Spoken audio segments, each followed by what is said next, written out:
Welcome, everybody. I would like to call the Lane County Budget Committee meeting to order, the budget for the year 2016-2017.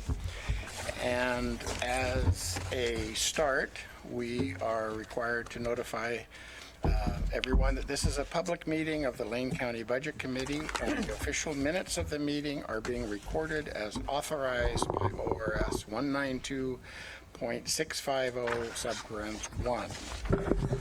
The members of the body that are present, starting with myself, Dennis Hidgman, citizen member, and I would like everybody to introduce themselves, their position, and that way we'll fulfill the attendance. Faye Stewart, Commissioner. Herb Volodman, citizen member. Jay Bozovich, Commissioner. Larry Abel, citizen member. Sid Lykin, Commissioner. Dale Stoneberg, Community Member. Pat Farr, Board of County Commissioners. Lori Trigger, citizen member. Number 20, Pete Sorensen, Lane County Commissioner. My 20th budget. Okay, so we have complied with that ORS statute, I assume. Okay. The next item on the agenda is committee business. First item A is election of the fiscal year 16-17 chair and vice chair. Are there motions for the chair? Go ahead. I'd like to nominate you, Mr. Hidgmans, for chair. Second. Okay, it's been moved and seconded to nominate myself. Are there any other people interested that would like a shot? Okay. Then Move to close nominations. Pardon me? Then the nominations, hearing no others, the nominations are closed. All those in favor of me being the chair signify by saying aye. Aye. Opposed? Okay. Thank you very much for your vote of confidence. Next, we move to vice chair. Are there nominations for vice chair?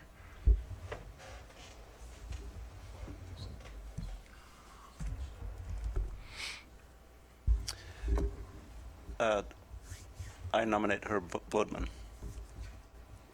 I second that nomination. Anybody else? Lori, you're looking? Okay. Okay. Now I'm looking and can see. No, that's just fine. Okay.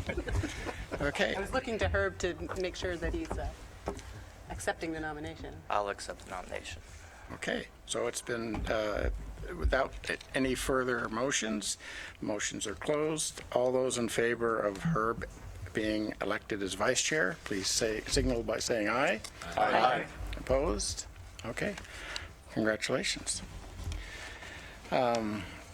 Next, we have approval of the Lane County Budget Committee minutes of May 21st, 2015. Do I hear a motion? I'll move to approve. Second. Okay, it's been moved and seconded to approve the minutes of May 21st, 2015. Any further discussion, corrections? Okay, all those in favor of approving those minutes, say aye. Aye. Opposed? No, motion carries unanimously. The next item is committee process. We have any committee process? Anything anybody would like to bring up? Okay. Seeing none, we'll move on to financial indicators audit. Shonda Miller.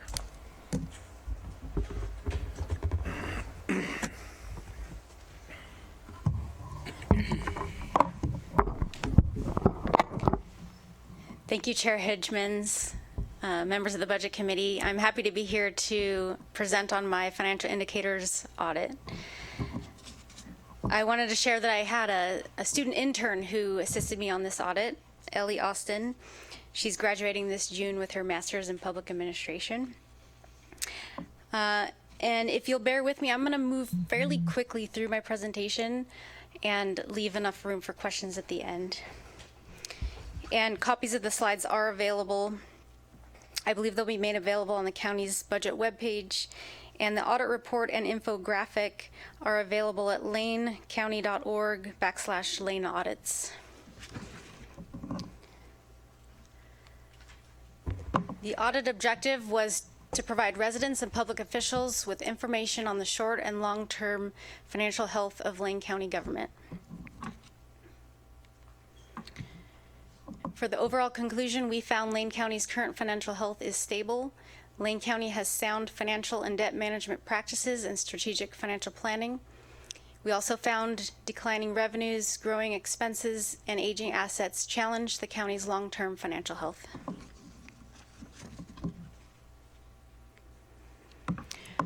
We reviewed 14 financial indicators in 6 categories, and 4 socioeconomic indicators were included for informational purposes. Many of the indicators were analyzed over a 10-year period from fiscal year 2006 to 2015. Data from 5 comparator counties were used for some indicators for fiscal year 2015. Those 5 comparator counties were Jackson, Washington, Deschutes, Clackamas, and Marion.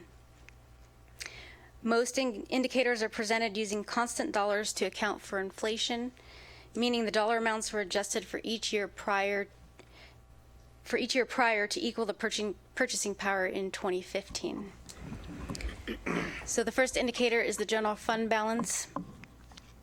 We found the general fund reserve to be healthy. We looked at the enterprise fund working capital. And this slide shows the Lane Event Center. And I want to share Enterprise Fund Working Capital is a measure of self-sufficiency, and it's measured by current assets minus current liabilities. So for the Lane Event Center Fund, Enterprise Working Capital looks healthy. We also looked at the Solid Waste Fund. There are some ups and downs due to planned construction projects on the Short Mountain landfill, which is to be expected. And overall, the solid waste fund is healthy.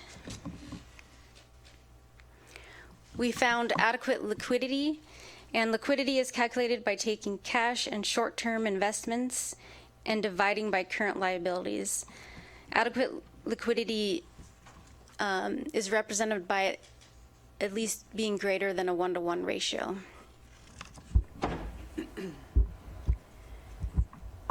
We looked at the general fund forecast, and this graph is not new to many of you. Expenses have been growing faster than revenues for a while and will continue to be a challenge. In the face of this challenge, the county has taken steps to address the structural deficit, and I'll let Mr. Mokrahajski and Ms. Moody share those steps during their portion of the presentations today.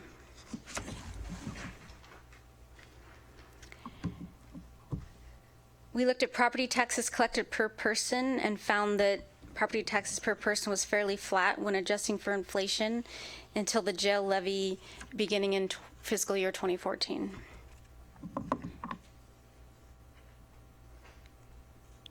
This slide is just for informational purposes to show Lane County's permanent property tax rate is fixed at $1.28 per thousand of assessed value. And I put the Oregon average as a comparison.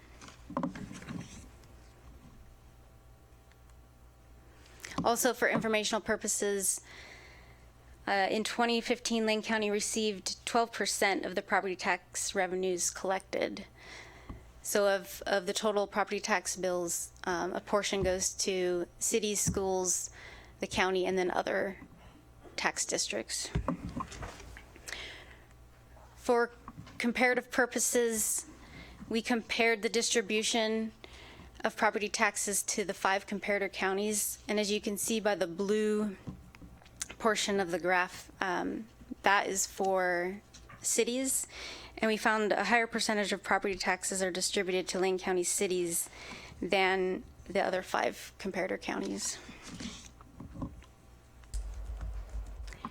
We looked at percent of revenues by source, and this graph shows fiscal year 2006 compared to 2015, and the 2006 number is, total revenue number is adjusted for inflation. We found the percentage of local revenues are up, but overall revenues are down. from 274 million to 225 million, again adjusted for inflation. And for the other governments piece of the pie, the largest piece of the pie, the revenue from other governments is mostly state and federal revenues, and this percentage is down to 59% from 69%. Looking at expenditures, we looked at county employees per 1,000 residents, and you can see a steady downward trend over the last 10 years, and that the county is lower than the benchmark average. We looked at spending per person, total, and then by major service area, or by the service categories. We also compared it to the benchmark average, and the total per person is less than the benchmark average, and that's likely due to Lane County's revenues being lower than the 5 benchmark counties.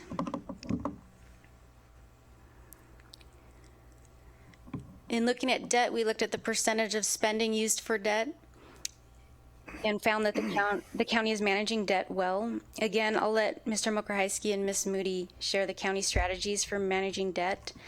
You can see that the outstanding debt per person has a downward trend, and that it's also below the benchmark average for 2015. Oh, just noticed I didn't advance the slide. So there's the outstanding debt per person. And then we looked at credit ratings and found that the county's credit rating reflects very strong credit quality. We also looked at pension, and one of the indicators is the PERS liability. As you can see, in fiscal year 2014, there was quite a jump, and this is due to the court overturning the PERS adjustment policies approved by the state legislature, and also due to financial market performance in 2014. One thing I wanted to note is that during the audit, we found the county has compensation control policies in place to prevent pension spiking. And pension spiking, also called pension inflation, can influence the PERS liability and pension rates. We also looked at the PERS funding ratio and found that the county pension is consistently funded above 80%.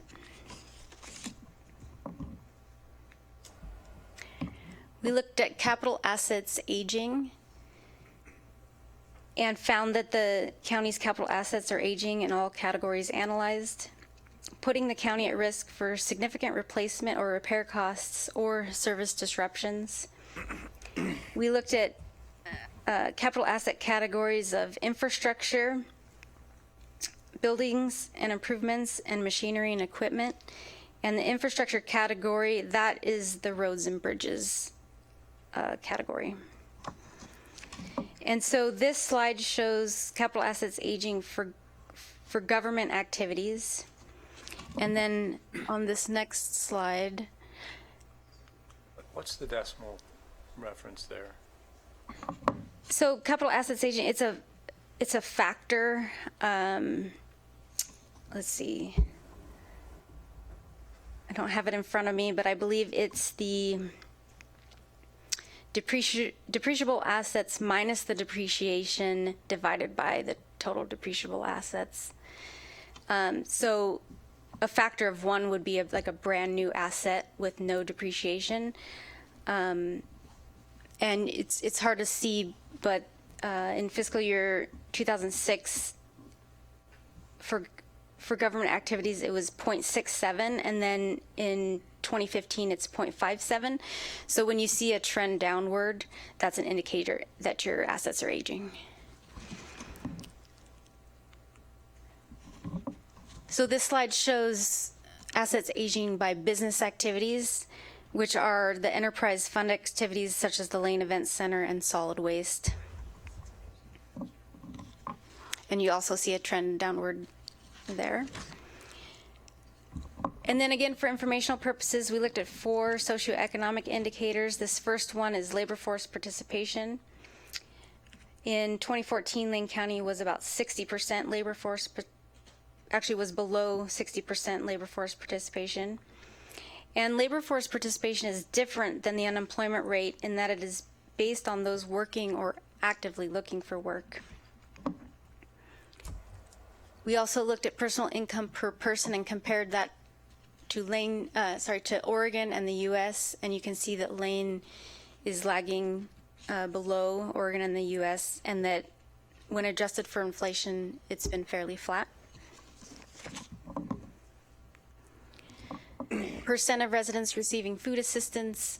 The last 3 years, it's been roughly 22%. Excuse me, did you want questions throughout or at the end? I'm almost done. This is my Okay, last slide, and then, well, this is my last indicator, and then I'll wrap up, and then we can open up for questions. So this last socioeconomic indicator is the percent of K through 12 students eligible for free and reduced lunch. And over 50% of K through 12 students are eligible. So as you can see from these socioeconomic indicators, the trends are troubling, but according to the Oregon Employment Department, economic recovery is expected to continue, and unemployment is down to 5.6% from a high of 13.2 in 2009. And recommendations that we have is to ensure continued financial health and to minimize impacts to services. We recommend Lane County continue its efforts to develop and annually refine a long-term comprehensive financial management strategy. This should include continuing financial planning efforts to identify cost savings and possible revenue solutions, and ongoing monitoring of the PERS liability and the capital assets aging.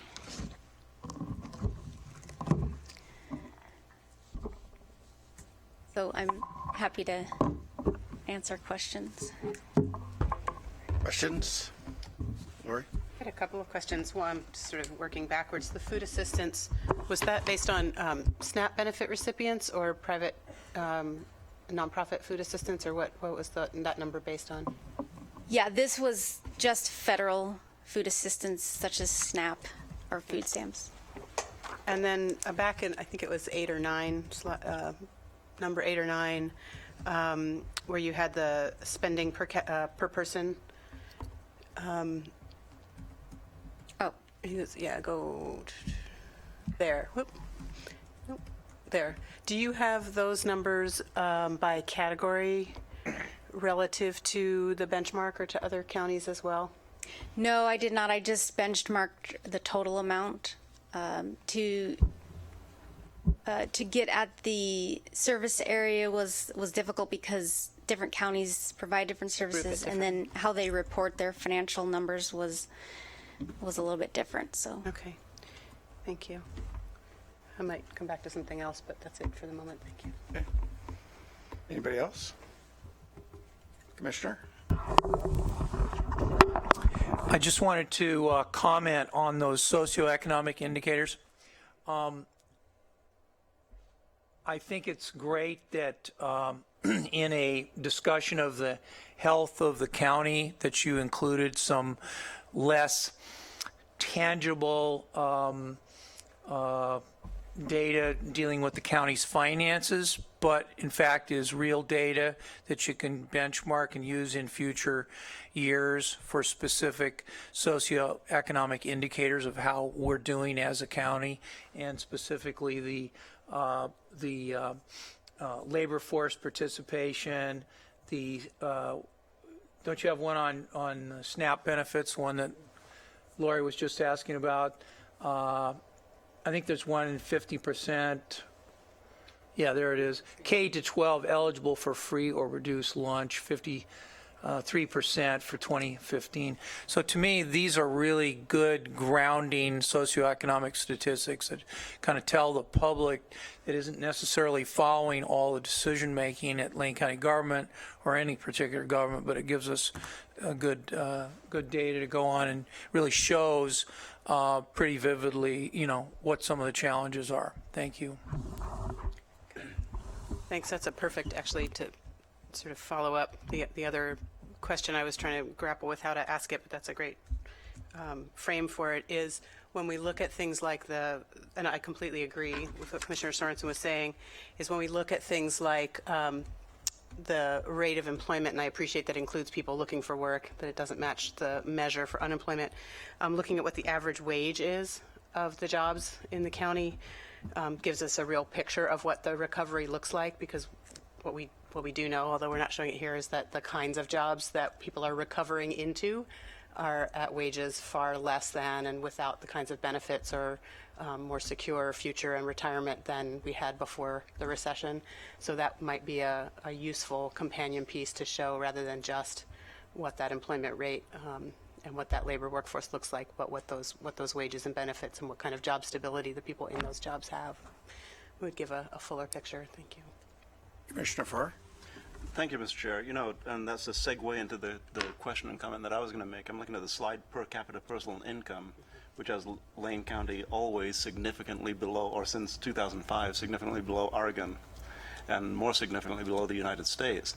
And talking about that, and most of the socioeconomic indicators that we look at, for instance, percentage of kids in schools on free and reduced lunch, well, a lot of that is a reflection on the family income.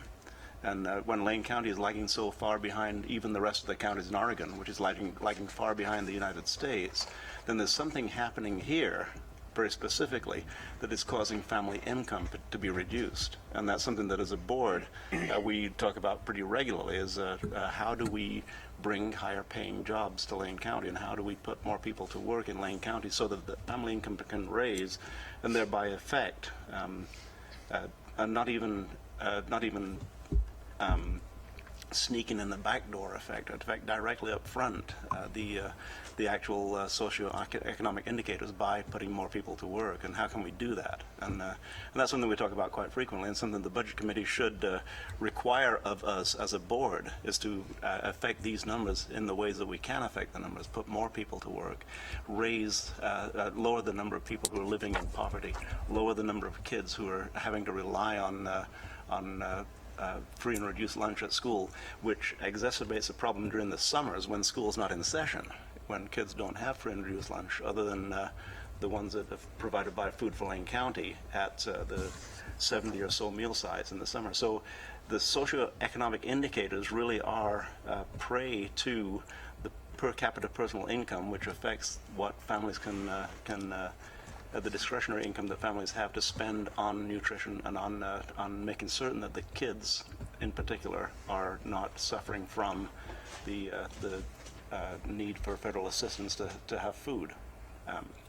You know, that along with that, we find housing. You know, substandard housing is one of the greatest contributors to low school results, low test scores, and low school participation. Substandard housing is the leading cause of that, and that's been shown in a number of cases. So as a county, what we need to do is continually be looking to improve our job situation, our economy in the county, and find ways to put more people to work at higher paying jobs. All of these things ratchet up at that point. Thank you. Okay. Seeing no other questions, Shonda, thank you very much. I was particularly pleased with the portion on county infrastructure and equipment. That's not something we have ever seen before, and I'm sure that's being taken into account by county administration, so we don't fall into a deep hole there. So thank you. Thank you. Okay. We're a few minutes ahead of schedule, so Steve, if you're ready for the budget message.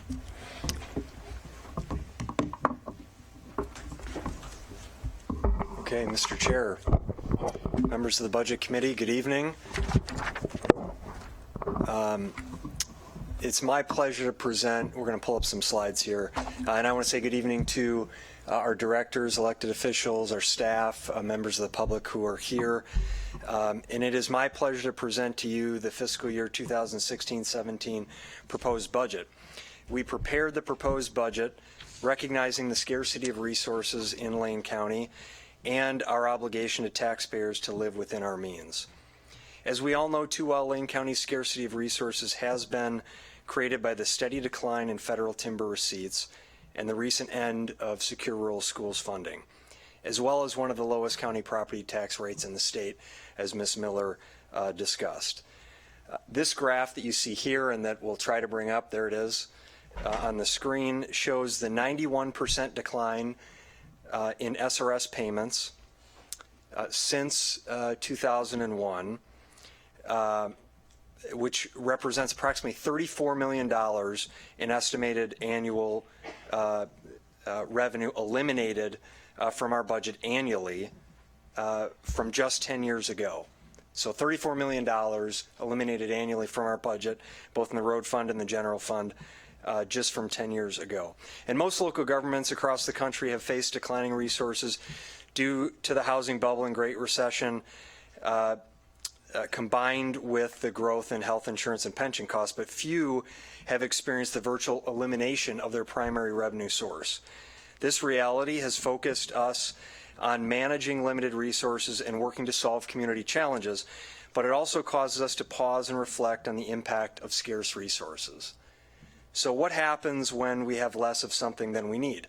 Scarcity can often cause efficiency, and in our case, efficient use of limited resources, but it can also distract us from broader opportunities to reach our greatest potential. So the challenge before us is to use the focus that scarcity creates to drive efficiency and also to invest in opportunities that make our community the best it can be. So we're trying to focus not just on what we can't do, but what we can do. So we prepared this budget, which has faced a $6 million structural imbalance in the general fund, focused on two goals. We talked about these last year, so we have been consistent in our approach. One, to enhance critical services to make our community safer, healthier, and more vibrant.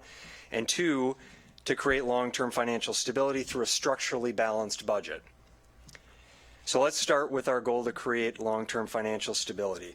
We continue to focus on reducing internal costs, such as health insurance, equipment, and debt. The proposed budget reduces originally projected health insurance costs by approximately $2.1 million, reducing the imbalance in the general fund by over $800,000 and in the road fund by over $200,000. The shift to a self-funded health insurance model in 2015 and ongoing investments in wellness initiatives for our employees is contributing to these reductions. And I want to particularly thank our team in Human Resources, Marcia Edwards, Mary Miller, and Lizzie Cunningham, as well as employees throughout our organization for continuing to work to invest in their own health and wellness and to reduce costs. We also targeted and successfully achieved approximately $850,000 in annual cost reductions for county vehicles and computers, reducing the imbalance in the general fund by approximately $186,000 and in the road fund by over $300,000. We've also set a goal to reduce our vehicle fleet by 10% over the next 2 years to continue to shrink costs. When we talk about fleet vehicles, we're referring to more than just passenger vehicles that transport employees from work to job sites. Our vehicle fleet includes patrol vehicles, waste management trucks, and road maintenance equipment. Vehicles are critical to providing quality services to our residents, and our efforts to streamline vehicle costs are intended to balance program needs with scarce resources. And I want to thank our teams in Public Works, particularly Marcia Miller. This is going to be her last budget committee process. She'll be leaving us in the next few weeks, and we thank Marcia for her outstanding contributions to our organization over the past several years. Tanya Heaton and Michael Johns in Public Works, as well as Mike Finch and the Information Services team for their collaborative approach to achieving sustainable and responsible cost reductions. We also proposed, as we did last year, the use of one-time reserves to reduce ongoing debt obligations, including a plan to pay off debt on the Charnleton building over several years, which reduces the imbalance in the general fund by over $360,000 per year and reduces costs in various health and human services funds. Our efforts to accelerate debt repayment reduce the burden of interest rate costs and allow annual savings to be invested in services that improve the lives of local residents. And I want to thank in particular our team in Health and Human Services, Alicia Hayes and Lenise Kohlberg and the rest of the team for working collaboratively to take an idea and turn it into a practical solution.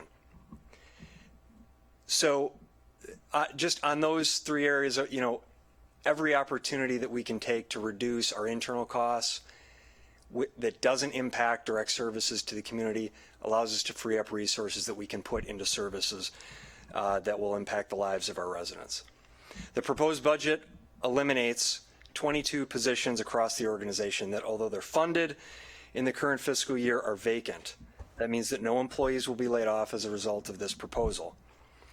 This action reduces the annual imbalance in the general fund by nearly $750,000 and in the road fund by nearly $850,000.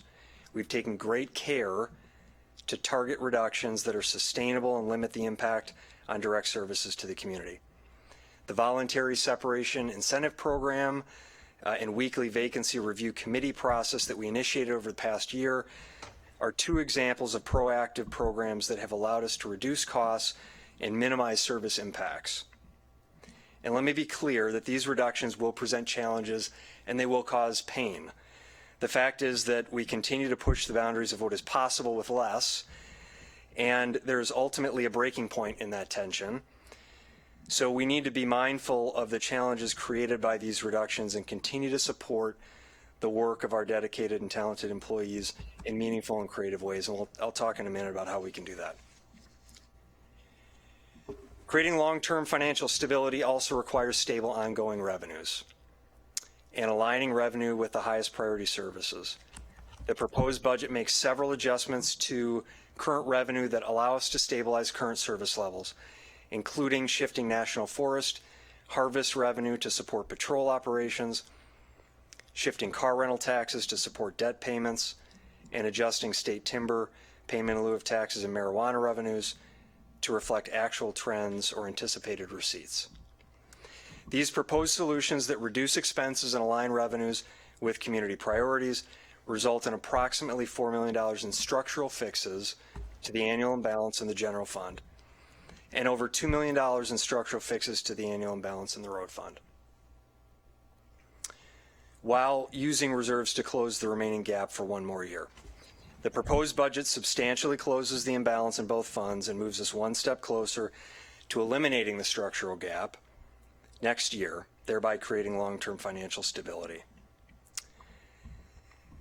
So on the second goal, enhancing critical services, our strategic and targeted approach to balancing the budget and creating long-term stability also achieves the board's goal to maintain current service levels for critical public safety and other high priority public services such as prosecution, 24-hour sheriff's patrols, the resident deputy program, youth services, and funding for poverty, homelessness, mental health, and other human services. While maintaining critical services with no layoffs in the face of a $6 million structural imbalance is something I think we should all be proud of, it is not nearly enough. We recognize that current service levels are inadequate for public safety and for other important public services. And an organization can't have $34 million in revenue per year eliminated from its budget and continue to provide the level of service that meets the demand in the community. That's just a reality. So we must continue to work with our residents and our partners to invest in a quality public safety system. The 2013 voter-approved jail levy is a shining example of a targeted approach to repairing the public safety system and improving our community.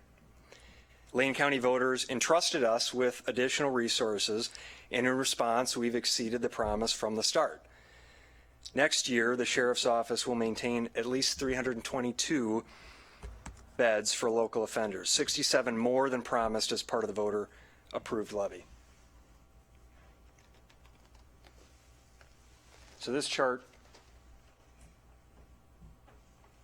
shows this. We've developed this over the past 6 months to show the 125 beds that we had before the levy, the 255 was the promise, the minimum promise under the levy, the 256 that were available as of July 1st, 2013, the increase to 297 to 317 in 2015, And I said 322. 322 is where we will be later this year as we take on 5 additional beds from the U.S. Marshals.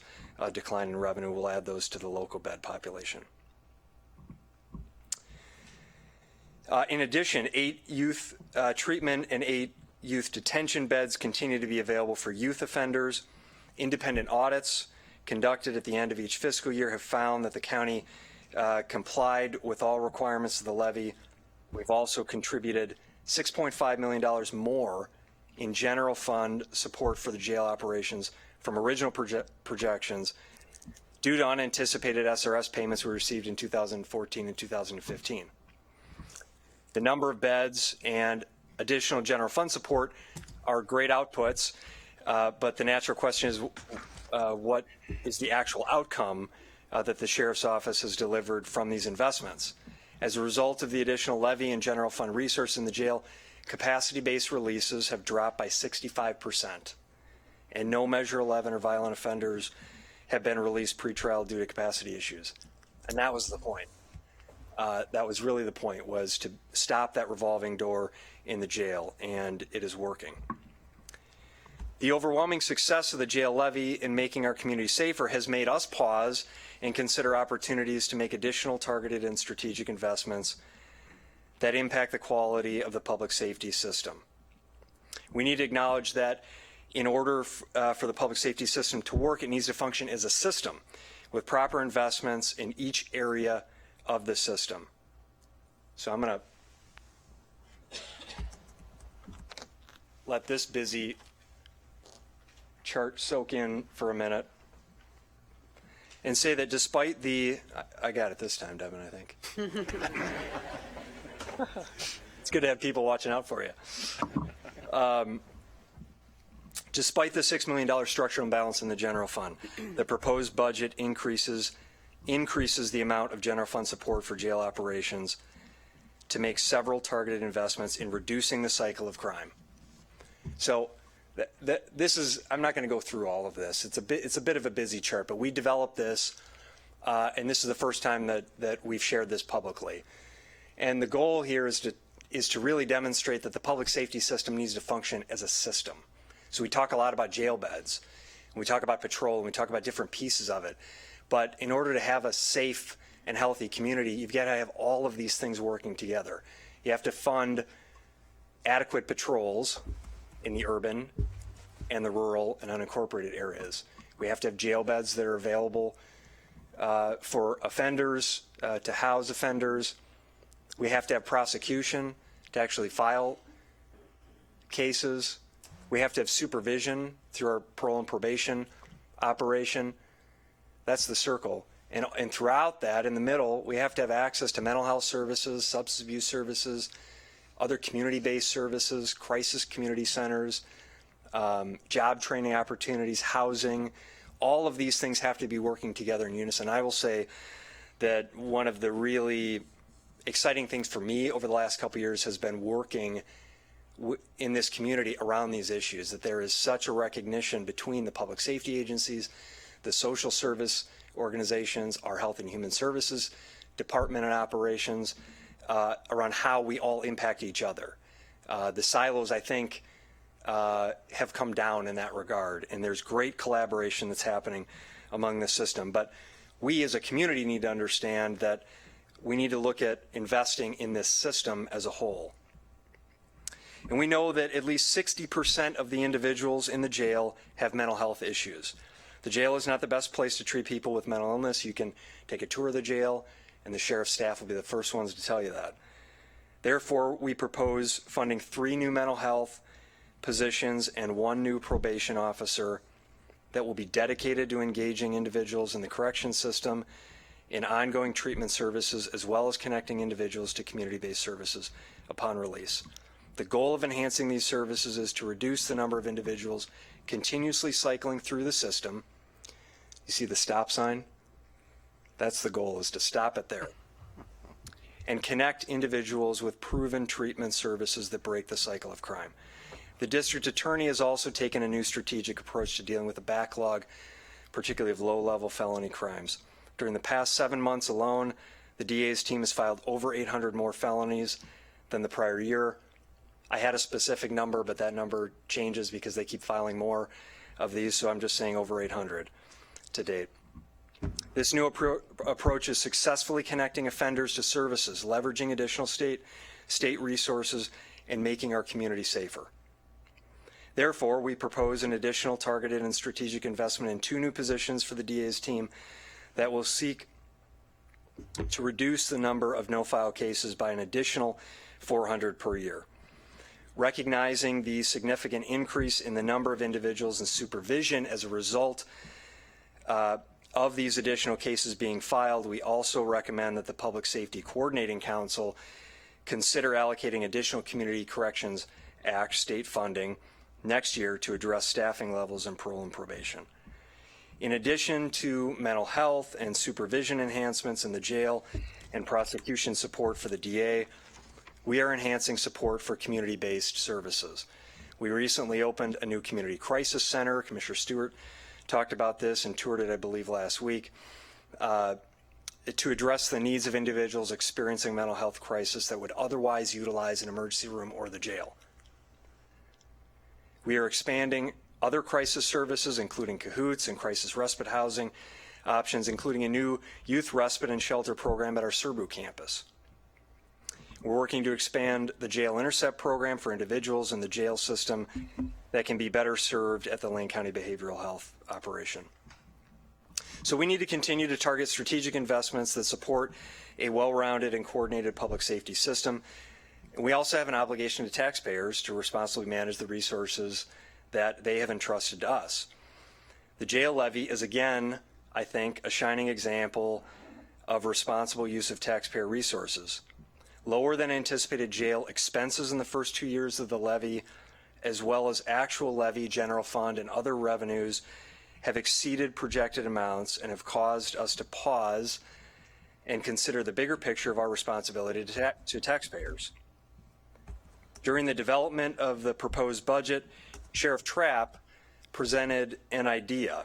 He stated that, and he stated accurately, that we have done everything within our control to responsibly manage resources and exceed the promises to taxpayers, which, as a result, has resulted in positive cash flow for the levy fund. And so Sheriff Trapp's question was, why don't we demonstrate good faith to our taxpayers and collect the minimal amount needed to maintain the promise to voters? So our team looked into that, and we've worked diligently over the past several weeks to analyze the potential impacts of collecting less than the 55 cents that the voters allowed in 2013. As a result of our analysis, we believe that Lane County could levy less than the full amount over the remaining 2 years of the voter-approved jail levy and continue to exceed the promises to voters that were made.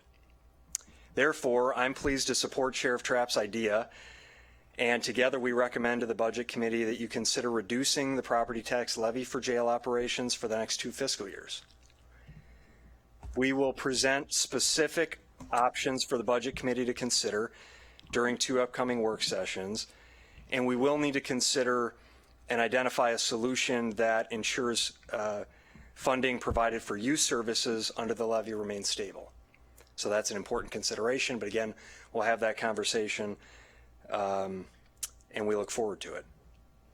Finally, we propose a number of new initiatives that target improvements in what we are calling our 3 E's, or at least I'm calling it that. And hopefully others will now too.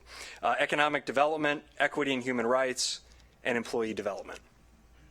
First, our new rural economic prosperity plan that focuses on collaboration and connectivity, technical assistance, promotion, and funding support is a priority of the board and has been well received by rural communities as we've toured around Lane County in the past several months, from Veneta to Cottage Grove and Coburg and Oak Ridge. Our rural communities need our help. They don't need us to tell them what to do, but they need our partnership and our support. We've restructured an existing position funded with state video lottery resources to serve as an active partner and liaison to rural communities, providing support and advocacy to create vibrant rural economies. We also continue our active partnership with public and private agencies in the metro area to support a regional approach to economic development and investment in infrastructure for key redevelopment corridors. I want to thank Sarah Means and our Hatfield fellows, Stephen and Aniko, for their great work with our rural communities on this new plan. Second, we propose creation of a new equity position to fulfill the commitments we've made in our new equity plan, which is a priority of the board and has been well received by our partners in the community. The new position will be funded with existing funds from reductions in human resources and county administration without an increase, and will provide enhanced access to advocacy and for culturally and racially diverse as well as historically disadvantaged communities and individuals.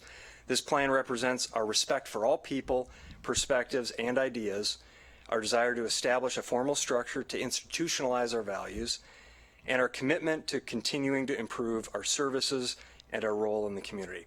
And I want to thank in particular Greg Rickoff, Mo Young, and Sarah Chinsky, and our entire team for their great work on developing our equity plan. Third, we continue our commitment to investing in a high-quality workforce.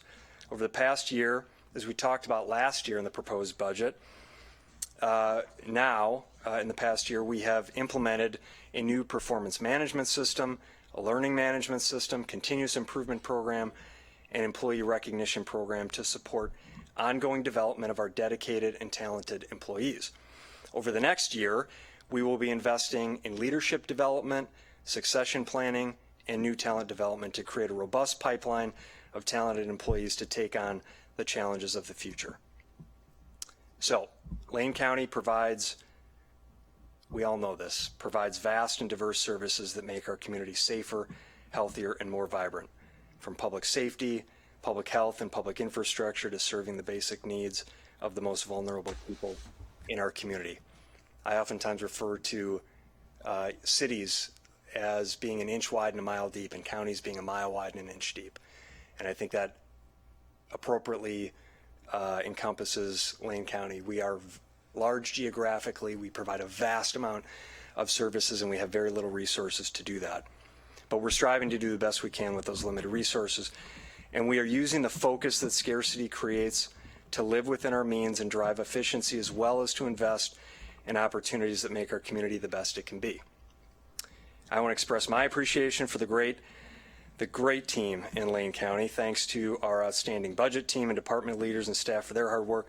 Christine Moody, Judy Williams, John Mosby, Sue Herron, as well as all of our department budget staff and their talent and dedication to sound financial management practices. Thanks to the Budget Committee, particularly the citizen members, for your diligent work during this process. Thanks to our partners, cities, private businesses, community-based organizations, and others for working with us to create solutions to community challenges. And thanks to our residents for engaging with us in solutions. We look forward to a thoughtful and productive budget process over the next several weeks, and we look to the future determined to focus on enhancing critical services and creating long-term financial stability for our organization. That's all I have for now. Okay, very, very well done. Any questions? Okay, very, very well done. Thank you. Moving on to number 4, the budget overview. Ms. Moody.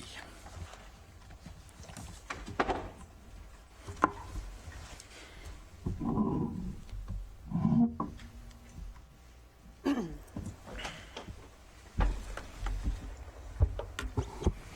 right, thank you, Chair Hidgmans, member of the committee.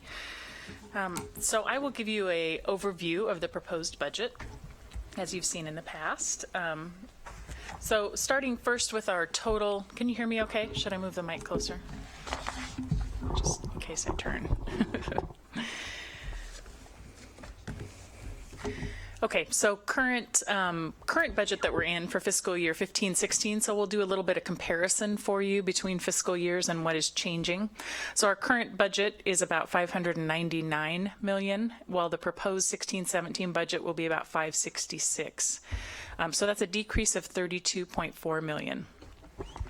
On the FTE side, positions, we will decrease by about 22 positions. Decreases are occurring in the departments of Public Works, Health and Human Services, and Assessment and Taxation. In that department, it's temp employees that are decreasing. And there are some additions in parole and probation and district attorney, as were mentioned by the county administrator. So I thought I would also share some economic indicators, and specifically some that impact our budget. So a few of these have been mentioned, but employment and income, the ways that this impacts our budget are state revenue, since that is income tax based, and how that passes to the counties. We, of course, have an increased demand for services when we don't have higher incomes and high employment rates. The ability of residents to pay their property taxes, which is one of our major funding sources, especially in the general fund. And of course, there's impact on other indicators such as housing market. So a few things I've listed here for you and compared them to Oregon. So March 2016, the unemployment rate for Lane County had dropped to 4.9 compared to Oregon at 4.5%. Job growth is one thing that we're watching and was also mentioned by Shanda. 2015 job growth in Lane County was about 2.5% compared to the state at 3.3%. The next piece, recession recovery. So recovery of all those jobs that were lost during the Great Recession. Lane County is still working towards that recovery. We were about 71% in February of this year, while as Oregon had already recovered all 100% jobs by November 14. So we are lagging there. Workforce participation, which has also been mentioned. Lane County is just under 60%, about 57%, the state at 61%. I will note that a recent report I read stated that Oregon is the lowest it's been in workforce participation since they started tracking this in 1976. It's also a nationwide trend, though, so it's not just Oregon that's decreasing. They say it's attributed to the baby boomers retiring, and then also the younger workforce is actually not going to work, they're staying in education longer. So that's impacting both sides there. So this is a forecasted employment growth looking forward. And this has a whole lot of data on one slide. So you've got some wages there. You've got up the side of the left there shows our annual wage in Lane County was, I believe it says 38, just over 38,000. And then the bubbles are showing you the size of the job growth expected, the number of jobs, as well as looking up to down, you're going to see the wage, or left to right, you're going to see the numbers there. So as was mentioned already tonight also is the type of jobs that are coming in. So you'll see down near the right lower corner, the leisure and hospitality, the purple. So it's of course on the lower end of the wages, but it's a fairly large bubble there showing that it's going to have higher than many of those other sectors growing. So those are lower paying jobs. We also watch our Lane County building permit activity, both residential and commercial. The last quarter of 2015, while it showed a residential decrease, and of course this is rural Lane County, so it's not going to be city building permits. They're probably seeing different numbers there. But we did see over an 8% increase in commercial, which is a good indicator. Housing on the average and median sale prices, when looking January to January from 2015 to 2016, both of those are increasing. As everyone knows, the housing market is picking up in Lane County. Average sale price increased about 3.5%, while the median went up 4% in that. That's still county, not city? Or does that include city in this? I believe that's going to include city. Include city. Yes, all of Lane County.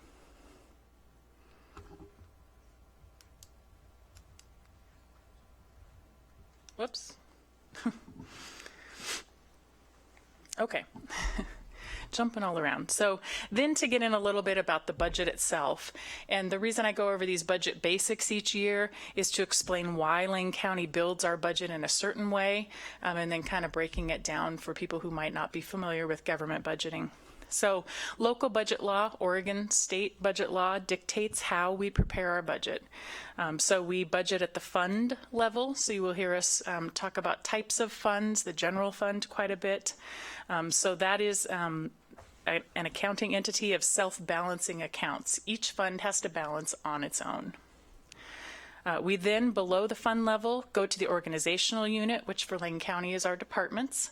We also have one section that is called general expense that you see has its own tab in the budget document that has some of those county-wide pieces that don't really belong to one department.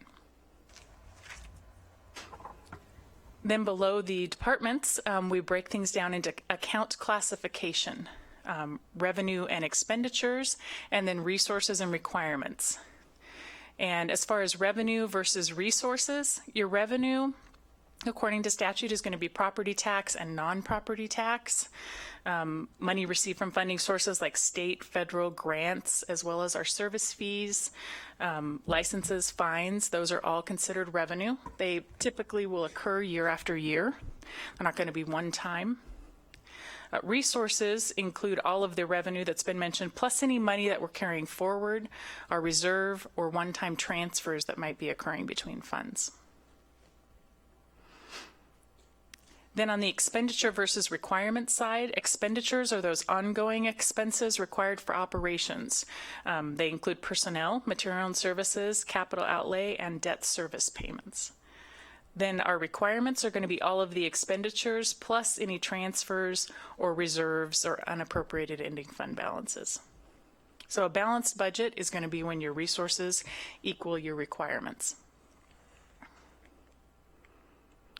So one additional thing that I would like to point out this year that we haven't talked about as much in the past, although I've compared for you before your revenue and your expenses to show the structural balance of the budget. Some of the language that you've heard this year us talking about the structural deficit, which is different than an actual deficit. So in past years, the county focused more on the actual deficit. A structural deficit is going to be when a fund has more ongoing expenses than it has of ongoing revenue. An actual deficit is when the fund has less total resources, all of those one-time monies, transfers, than it has of total requirements. So we've been talking more about a structural deficit when we're talking about the general fund and the road fund in particular this year. So on the revenue and resources side, as far as the size of the budget for fiscal year 16-17, our revenue total is $355 million, resource total $566.9 million. So the difference is going to be beginning fund balance that's carrying forward in all of our funds combined, $181.8 million, and then fund transfers, which I mentioned going between the funds. We count for that on both sides, so about $29 million. Revenue, as far as property tax versus non-property tax, here's a comparison for you to show you the majority of our revenue is, of course, non-property tax. Although I have detailed for you where the property tax is coming into the county, it's about $55.8 million. It's in the general fund at 39.2, school fund just a couple $100,000, and the local option levy fund will bring it about 16.4 in property tax. Of course, we've mentioned the low property tax rate for the county at $128 per thousand assessed value is part of what keeps that number so much lower than our other revenue. On the expenditure and requirement side, expenditure total $375 million, where our requirements are the $566.9 million. So we have fund transfers of that same number that you saw over on the resources side. And then contingencies reserves, the final ending fund balance that funds believe they will have is $161.6 million. Of the expenditures, what makes that $375 million number is material and services, about 50%, capital outlay, 4%, our debt service countywide is about 3%, and our personnel, 43%. So type of fund, which I mentioned, we have different types. The majority of the county funds are found in our special revenue fund. And what that means is they have specific laws or a contract that has designated how that funding can be spent by the county. Examples are gas tax, video lottery, and then our enterprise funds, which are also the fourth one over, need the proceeds in those funds to actually run the business that they're providing. Some revenue comparison for you. State revenue is at $83.5 million. I'll also note that more than half of that number is considered grants from the state, so it's not a guaranteed number every year. Property tax, the 55.8 that I mentioned earlier, and federal revenue is now down at $42.7 million. So the federal revenue and the story of the federal timber revenue, it includes the National Forest System, which is the road fund and the school fund pieces. That contract started in 1908. That's Theodore Roosevelt with a map there up on the top showing the federal lands that he first set out there.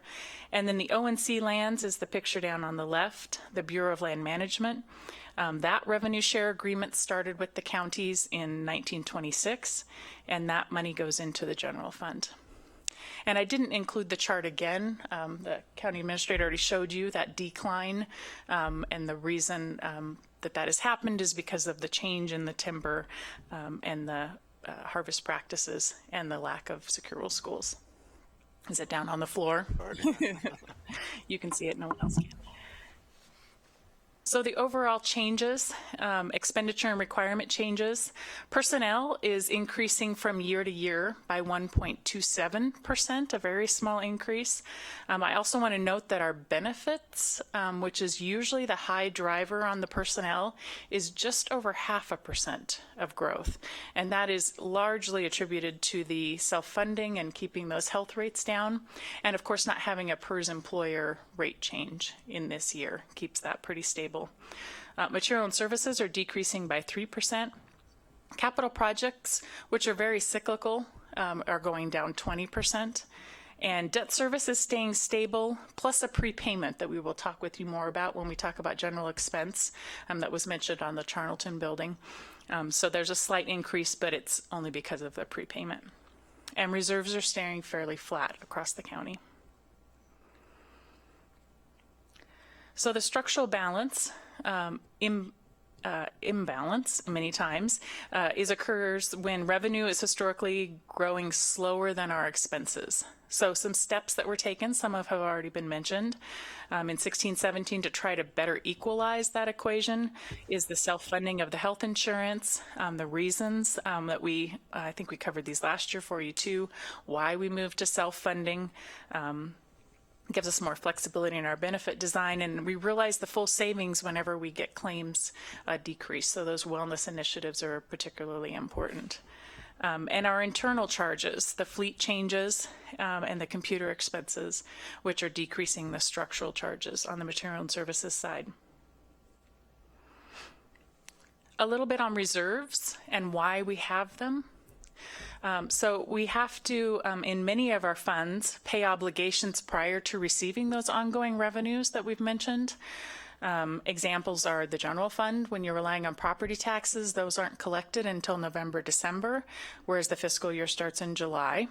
You also have funds like our Parks Fund, where they start the fiscal year out really in their busiest part of the season in July, but they haven't restarted receiving much revenue yet, so they've got to have those reserves for cash flow. We also need reserves to show our bonding rating agencies that we can provide those stable level of services, and that helps our financial health. The county has financial policies that require that each fund have a 5% reserve, except for the general fund, which is required to have at least 10%.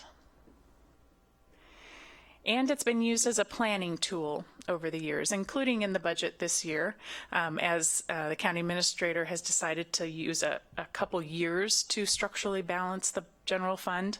And the board in the past has done the same thing with service stabilization. When you've received like the secure rural schools that had a step down, you reserve it and keep the services stable. So it can be used as a planning tool in that way too. Future anticipated changes on the equation of revenue versus expenses. Secure Rural Schools is not in the budget. As you will read, there has been no indication that it will be renewed, so there is the timber harvest. But whether there is anything else out there in the future that might replace that revenue, or depending on what the harvest does, that could impact that side of the equation. There's also talk of a state transportation funding bill, which could potentially help the road fund a great deal. On the expense side, probably our biggest alert right now is our PERS rates. We will have a rate increase in 17-18. As was mentioned, the legislative changes were overturned. And then the stock market, we're waiting to see what the 2015 performance did to our funding levels.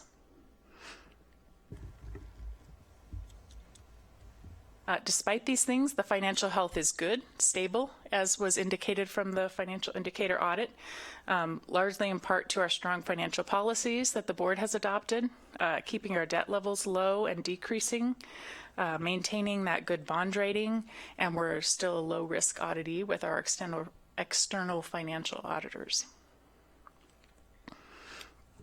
So with that, I'll go a little bit into the general fund. So the general fund is our general operating fund for the county, and the services provided by this fund include everything from public safety, assessment and taxation, elections, public health, animal services, property management, finance, facilities, county admin, and county council. Between 30 and 35% of the FTE of the county is paid for by the general fund. The general fund budget is decreasing by about $4.7 million. Between 15-16 and 16-17, and the FTE is decreasing by 6. Another piece of the general fund that you hear us talk quite a bit about is the discretionary general fund. This refers to the unrestricted revenue in the general fund, meaning that it has no specific regulations or requirements attached to it, and it's not generated within a department based on their activities. So it mainly consists of things, property tax, the timber money, some of our state shared revenue. The budget for the discretionary general fund piece is decreasing by $5 million, and the large piece of that is Secure Rural Schools going away, so that revenue not appearing, and then a decrease in the fund balance as we're spending some reserves to balance the budget for 16-17. Here's the discretionary general fund by revenue source as far as type. Taxes and assessments make up 68.8% of that. O&C timber revenue, the harvest, will be 3.8, and beginning fund balance is making up almost 20% of it, and then followed by state revenue at 5, and some other smaller revenues at 2%. So the structural deficit in the general fund. The initial structural deficit was between 6.1, 6.2 million when we initially talked with the budget. The budget committee was there at leadership team when we did our initial projections, and that number was decreased with several things listed here: revenue additions and enhancements, expense reductions, some service enhancements on the other side, so that was balanced between the two, and a use of excess reserves. That last one is the only one that is not a structural change. It's a temporary change that we will then, this is why the proposed budget still has a structural deficit of about 2.3 million, but the actual deficit being 0 because of course the fund is balanced. So I'll refer you to your pages in your proposed budget document, 44 and 45, if you want to read all of the detail. The county administrator listed a few of the specifics of those items, revenue that he changed or expense reduction, service enhancements, but you can see the detail of all of those and some estimates of dollar amounts with those. Where to find more information on general fund services? Of course, the proposed budget document, but the public can also find that on our website, which is hard to read there, but it's lanecounty.org/budget, or the service option sheets, which you do have again in your budget binders. Those are going to give you information on the services, the amount of discretionary general fund use being used by each service. It's going to highlight for you any additions and reductions that have occurred in the service from current year, as well as discussing mandates and any leverage revenue generated.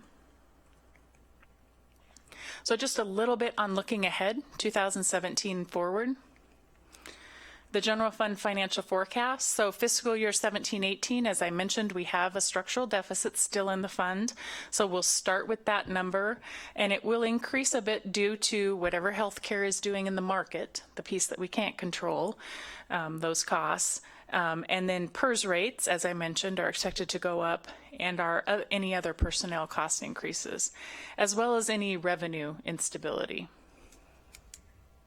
We do have a couple tools that you've in our reserves that we have set aside to help offset 17-18, which is the PERS reserve that was set aside when those legislative changes were first put in. It's about $2.2 million.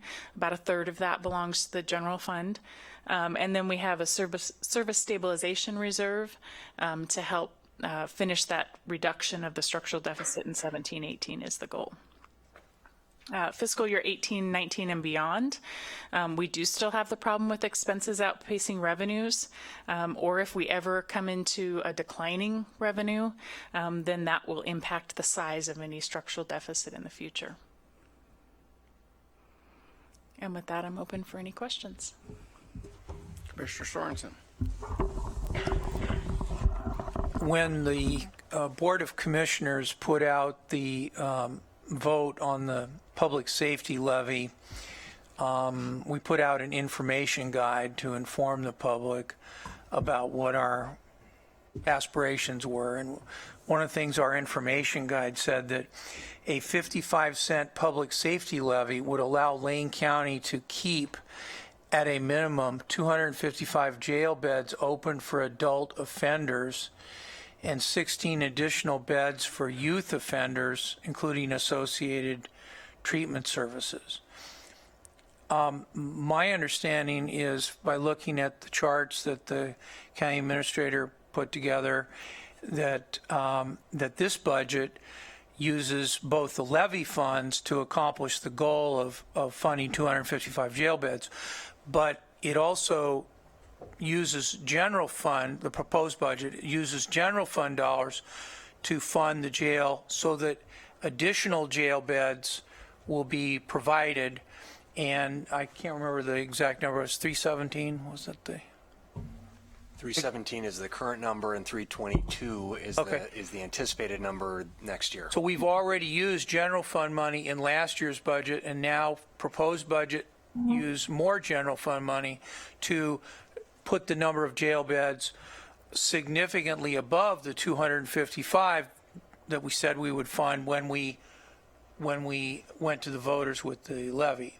So my question is, in moving that money away from other services within public safety or the other positions you said would be eliminated in your discussion of what positions would be eliminated, what departments, those funds are in effect being transferred, those general fund dollars are in effect being transferred to bring up the number of jail beds from the 255 that we said would be funded because of the jail levy. So am I understanding that basic math correctly? Well, I'll take a stab at that, and then maybe Christine and the sheriff may have something to add. But we have, it was always anticipated that the county was going to continue to contribute discretionary general fund to support jail operations. So that was always anticipated. The question, I think, in 2013 was how much, and of course, no one knew.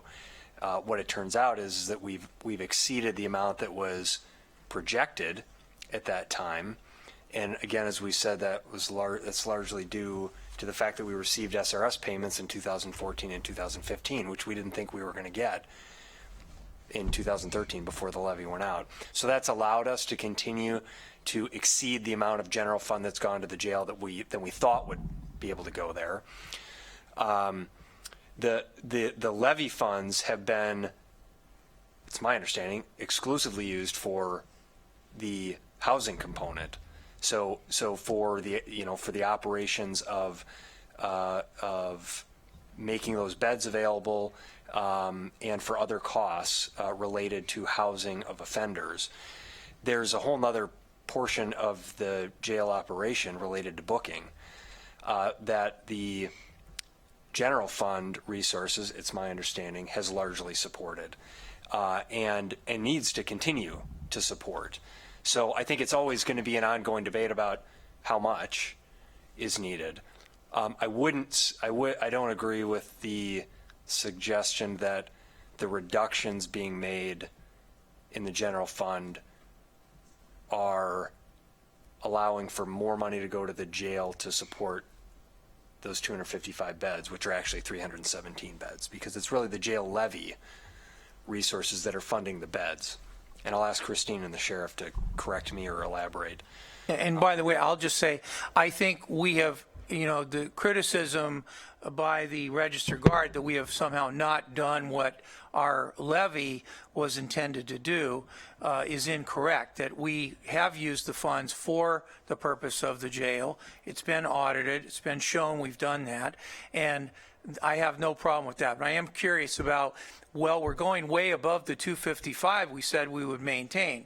Now, some would argue, well, that's great because that's halfway to what our former DA said we needed, right? We needed 500 beds. So we're getting closer to that. That's what our former DA said. Well, my view is that the public safety system, as your chart shows, is a broader thing, and I don't think it's appropriate to spend as much money on the jail and go beyond the 317 or beyond whatever in an effort to appease people that think we ought to spend every discretionary general dollar on the jail when in fact a balanced system is what is needed.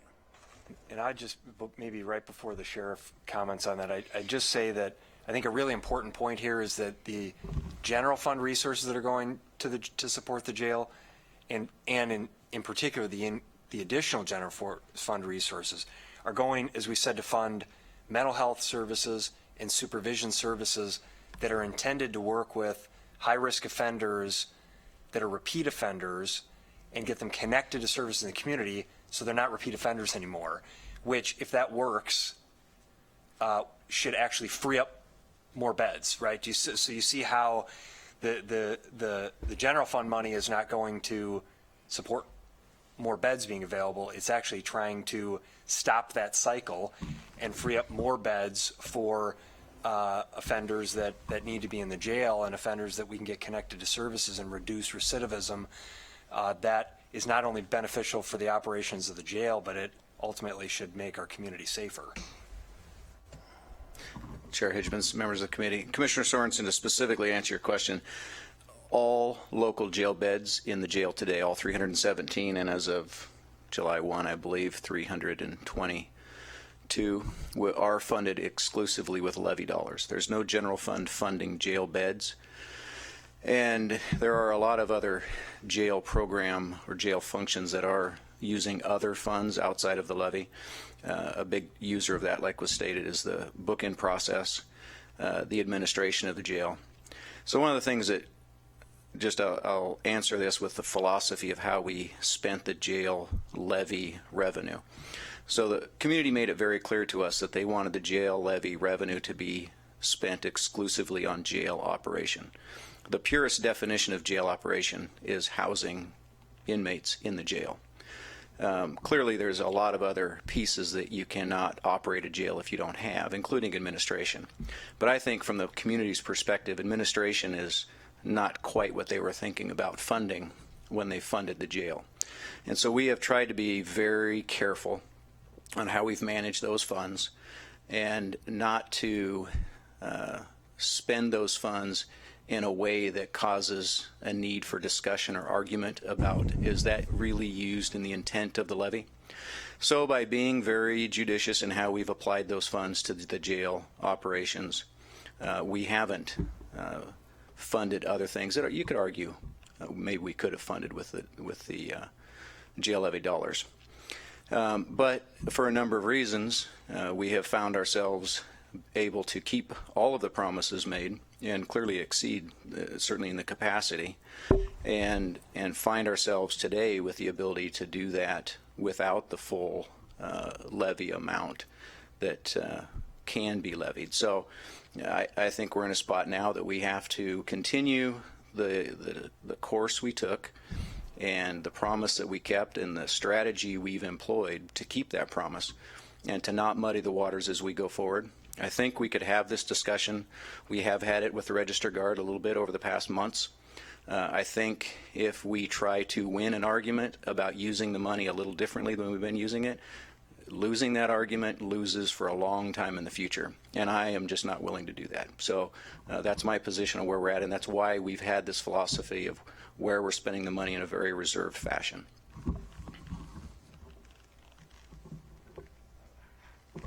Okay. Any other questions? All right, then. Mr. Chair, just a question for Commissioner Sorensen. Did that satisfy your question? Yeah, I think that, you know, the issue is, are we using general fund money to go beyond what the jail levy funded? And the answer was no. All the jail beds are funded by the levy. And also, I think it's fair to say that the county, in putting the measure out to the voters, made it clear that general fund was necessary for the operation, book-in records and other functions. And it does clarify that.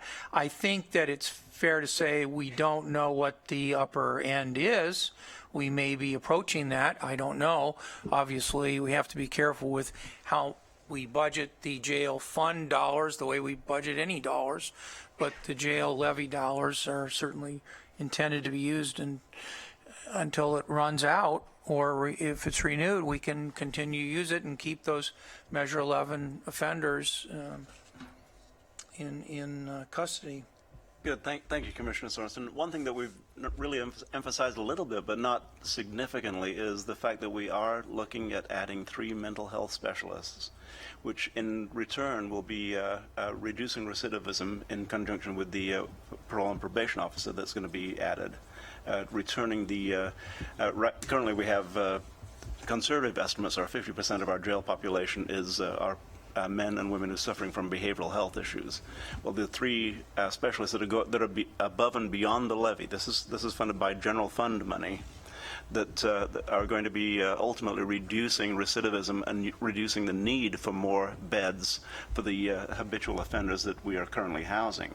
So we're returning people, we're using non-levy money to treat people beyond inmate services, to treat people with mental health, behavioral health issues, and help them return into the society and not come back to jail.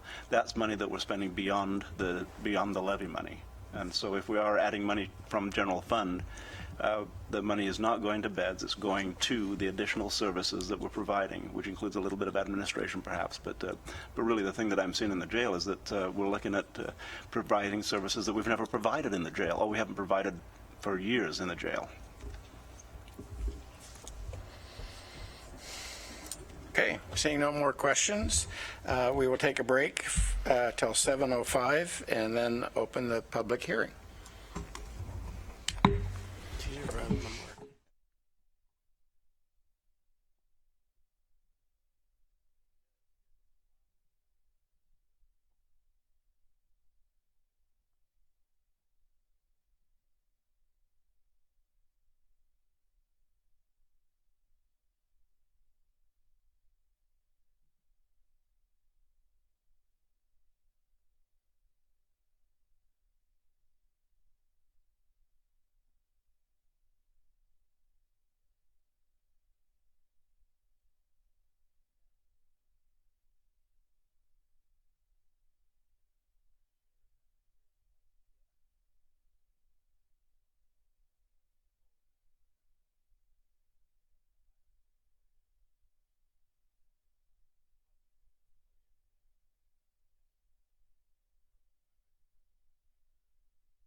I would like to reconvene the Budget Committee at 7:05, and Sheriff Trapp has asked to clarify a few comments made earlier. Thank you. Commissioner Sorens, just to clarify, I stated fairly decidedly that the jail levy funds funded all of the local jail beds, and I've been corrected. We still have general fund funding 5 jail beds that I believe will carry into the next fiscal year under the proposed budget. We had discussed replacing some revenue from the marshal's office, and I think at this point our budget plans are to not make that replacement of marshal's revenue with levy revenue, so those 5 will remain. And then there are a number of other beds funded by other than levy dollars, CCA funding and some other outside revenues that fund. So it's not 100% levy, and there is still, I believe the number's 5 remaining general funded beds. Does that change any part of your consideration? Okay. Okay.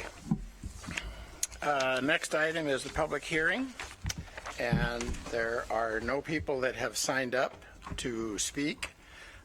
So I will invite anybody that is here this evening, if you would like an opportunity to speak, but you were too nervous to sign up, now is your time. Got the scouts ready to go. I checked in with them. I understand they all want to speak, and they need 10-15 minutes apiece. You are welcome. Come up for a couple minutes? Yes, you can. Okay.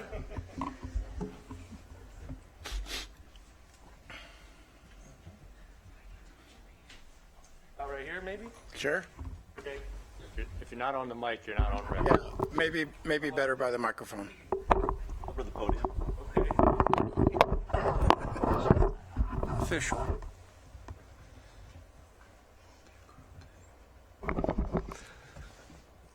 Hello, my name's Josh Fauché, and I'm here representing Walterville Troop 8 Boy Scout Troop. And I would just like to say thank you for letting us attend this meeting. We're here working on our Citizenship Merit Badge, one of our Citizenship Merit Badges. And thank you, Luke. Citizenship in the community. And I guess I would just like to offer the boys just a minute to maybe say their name and their level in scouting and their grade. Does anybody have any questions before I let them say that? Okay. I'm Luke Fauché. I'm in 6th grade and I am a 2nd class scout. My name is Josh Evans. I am in 7th grade and I am a 1st class. I'm Jacob Brown. I am a Star Scout and I'm in 9th grade. Well, welcome, gentlemen, and I hope this leads to a active participation in your community. Thank you. Thank you.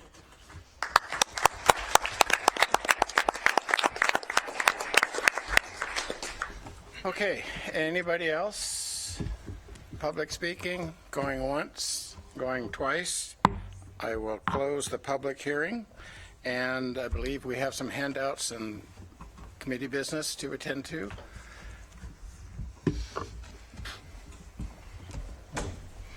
As these are being handed out, I'll just note that your agenda for the next meeting is slightly changed from the one that is in your binder. One of the items will not occur. Excuse me. We were going to have a discussion about the revenue team, but we're going to wait for a later date on that. So just, I think it's the meeting on the 12th when that will occur. So you'll end just a little bit earlier. Luckily, it was the last item of that day.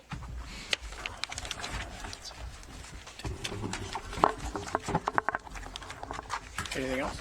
Nope, that's all we have. I would like to compliment budget staff for the agenda that we had this evening. I think it flowed much better than years past and remained focused and was certainly general area, and I appreciate that. Citizen members, do you all have budget buddies? I hope you take advantage of that and learn from that, and the buddies that have volunteered or been assigned or volunteered, however that goes, to do that, I thank them as well, and I look forward to meeting with mine. Anything else for the good of the order? Okay, with that, we're adjourned.